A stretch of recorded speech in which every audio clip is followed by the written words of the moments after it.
반갑습니다. 이번 영상은요, 드라마 경이로운 소문 1회부터 13회까지 간단한 줄거리 영상입니다. 구독, 좋아요, 제겐 큰 힘이 됩니다. 몇 가지 특이한 개념부터 설명하겠습니다.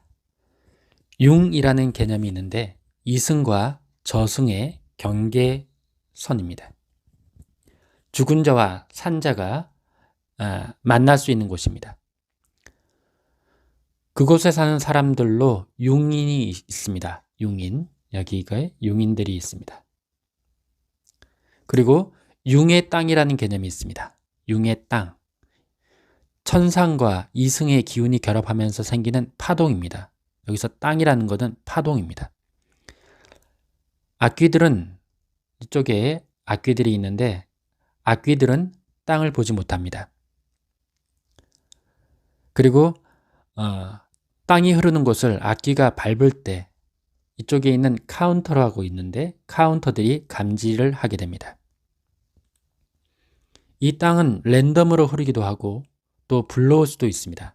그런데 땅을 불러오기 위해서는 땅을 소환하는 방법은 분노가 아니라 누군가를 구하고자 하는 절실한 마음이 있어야 하는 겁니다. 이번에는 악귀 설명을 한번 해보겠습니다. 악귀.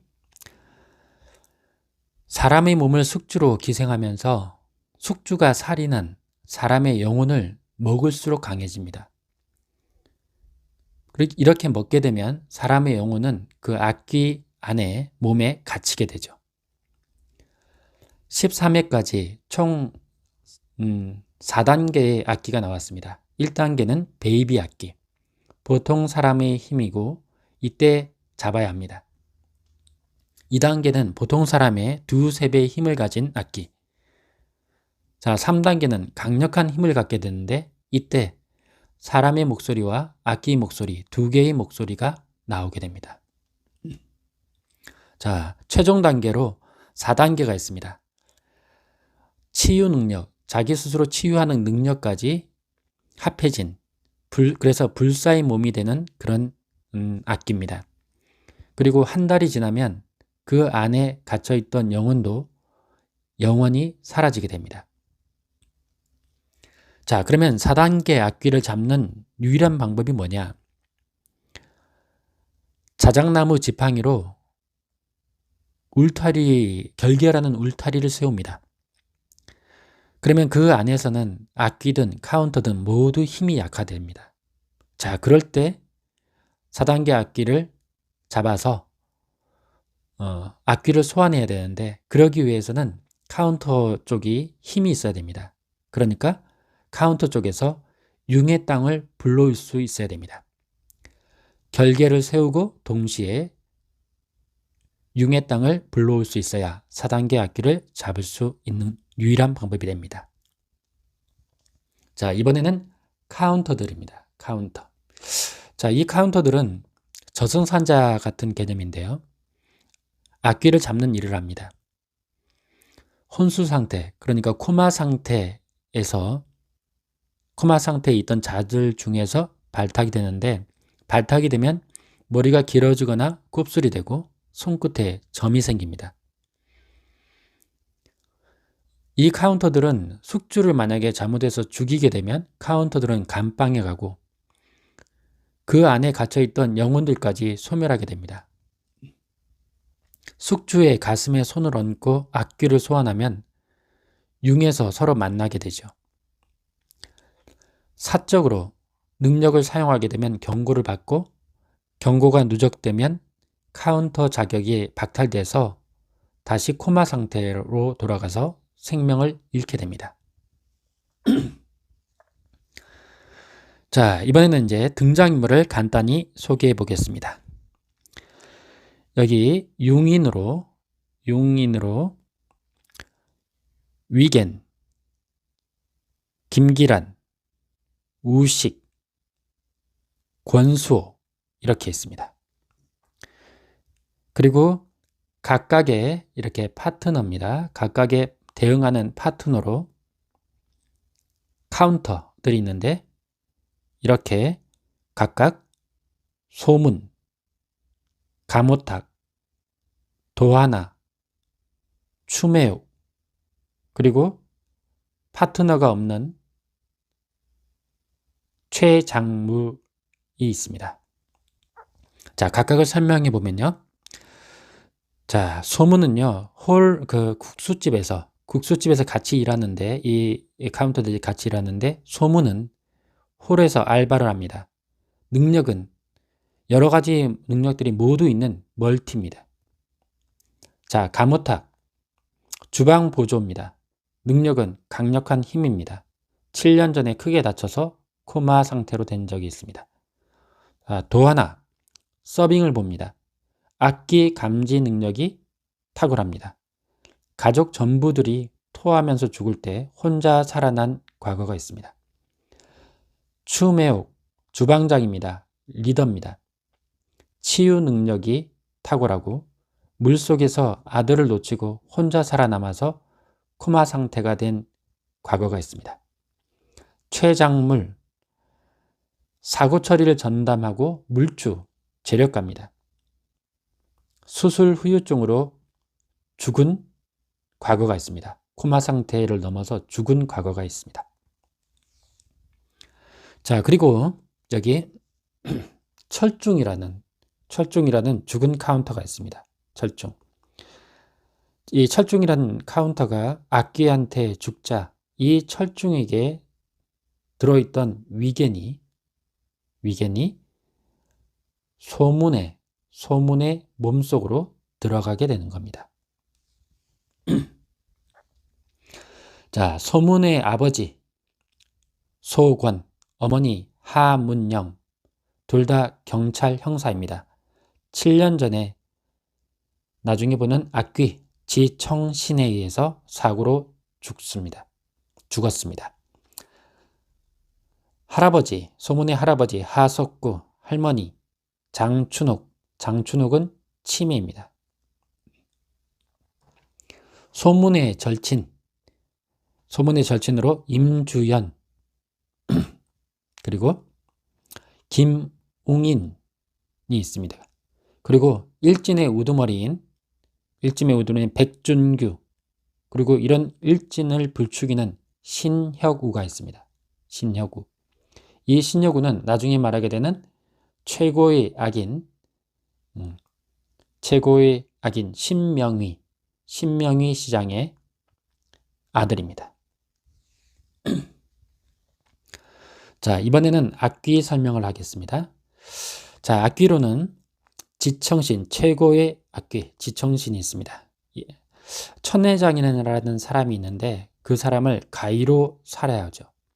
3단계를 거쳐서 4단계까지 오르는 악귀 지청신입니다. 그런데 이 지청신이 아버지라고 부르는 사람 있습니다.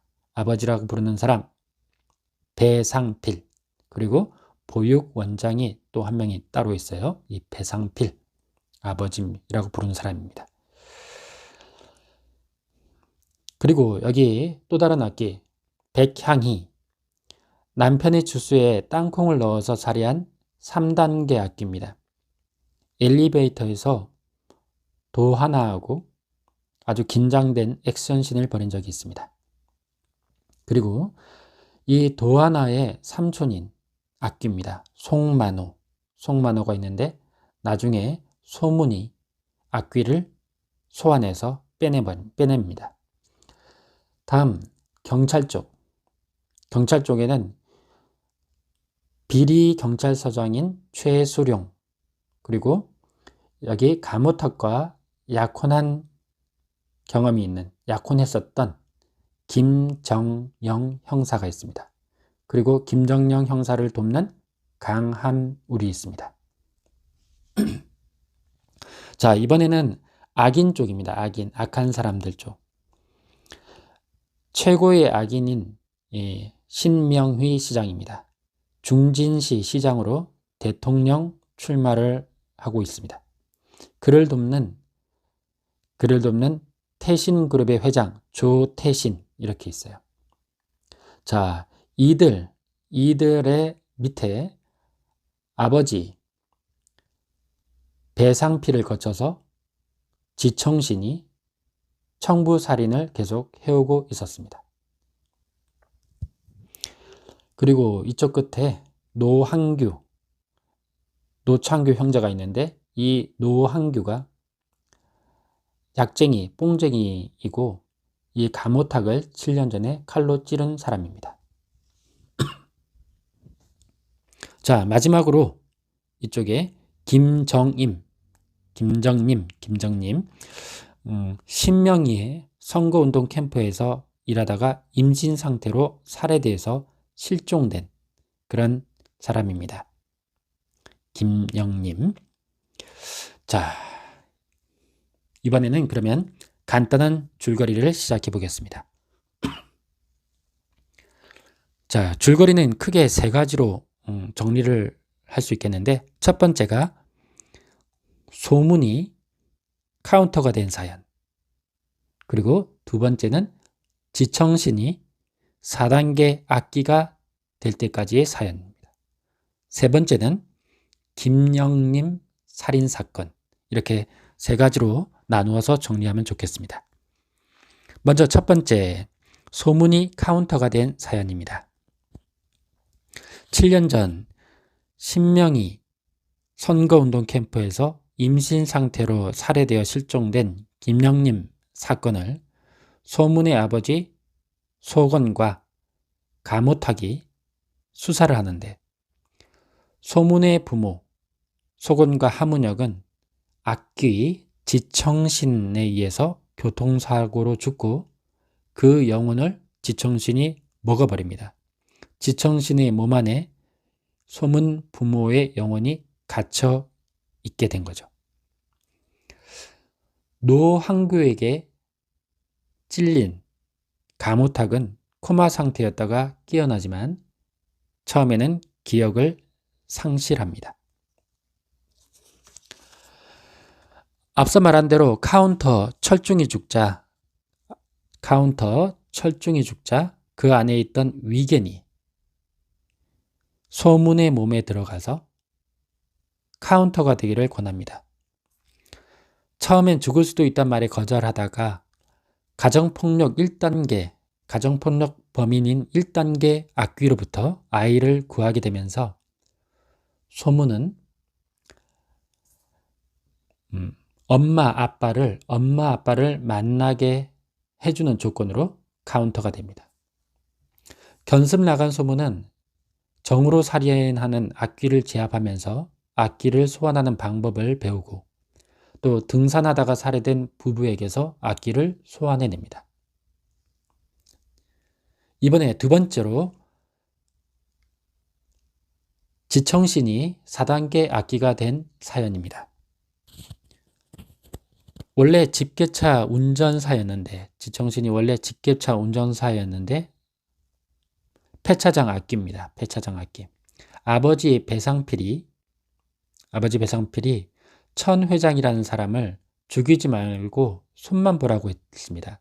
그런데 죽이고 싶어서 천성필 회장을 가위로 죽이고 까만 봉지에 담아서 금고 안에 넣어둡니다. 신명희 사장 쪽에서 지청신을 죽이라고 지시를 하자 아버지 배상필이 등 뒤에서 총을 쏘려고 했지만 손이 말을 들지 않고 결국 지청신은 배상필 스스로 총을 쏴서 자살하게 만듭니다. 이 배상필의 시신이 나중에 발견되어서 지청신은 수배가 됩니다. 하지만 별장 살인 사건으로 시체를 만들어서 그 시체로 바꾸어서 지청신이 시신으로 발견되게 만듭니다. 시체 바꿔치기를 한 거죠.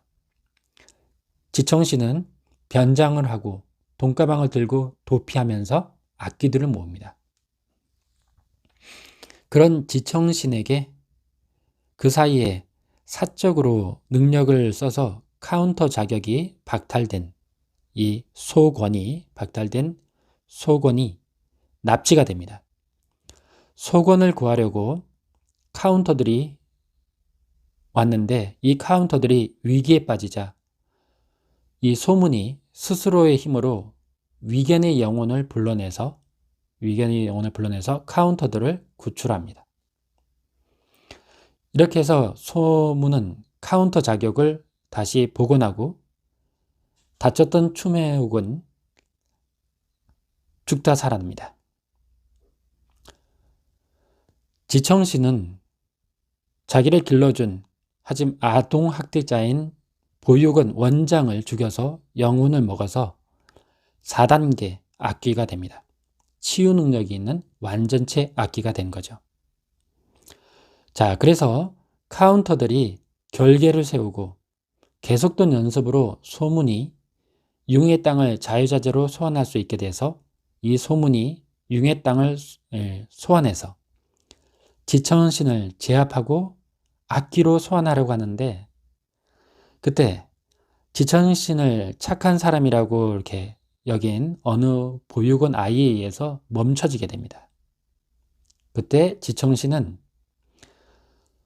소문, 너희 부모가 어떻게 되는지 보라 이렇게 말하면서 총으로 자살을 합니다. 지청신이. 소문은 자기 부모를 못 보게 될까 봐서 오열을 하죠. 하지만 예고편을 보면요. 지청신이 4단계라서 다시 살아남아서 같은 병원에 있던 신명희 쪽으로 숙주를 옮기는 듯 합니다. 자, 이번에는 세 번째로 김영림 살인사건입니다. 감옥학의 폰에서 김영림 사진이 발견돼서 다시 수사가 됩니다. 김영림 사체가 숨겨진 장소를 일컫는 저수지가 터지면 다 나가리가 된다라고 얘기한 기억을 감옥학에 읽고 속원의 영상 속의 장소에 갔더니 쓰레기 매립장이었습니다. 거기서 나오는 쓰레기 물이 중진댐으로 흘러가고 있었습니다. 카운터들이 신명희의 대선 출정식인 기공식에서 매립장 영상을 틀어서 기공식을 망치니까 신명희가 카운터들을 다 죽이라라고 이렇게 지시를 합니다. 앞서 말한 대로 지청신이 카운터들을 다 죽이는데 실패를 했죠. 다 제거하지 못했지만 제거한 줄 알았던 신명희가 김정영 형사까지 죽이라고 지시합니다. 약혼 관계였다는 그런 기억이 7년 만에 되살아난 감옥학은 설레는 마음으로 김정영을 찾아가지만 차 안에서 김정영 형사가 머리에 총을 맞아서 죽어 있는 걸 보고 감옥학이 오열을 합니다. 김정영 형사를 죽인 사람은 최수령 경찰서장이었습니다.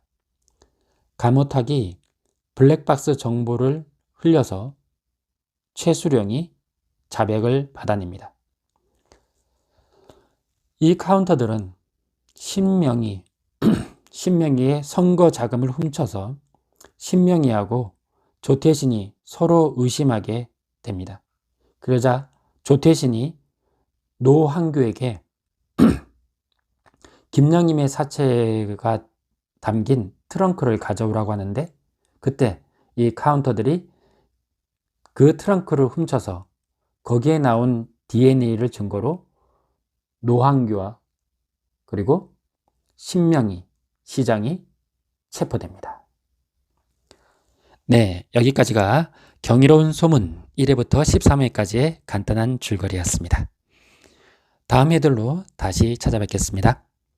구독, 좋아요, 제겐 사랑입니다. 감사합니다.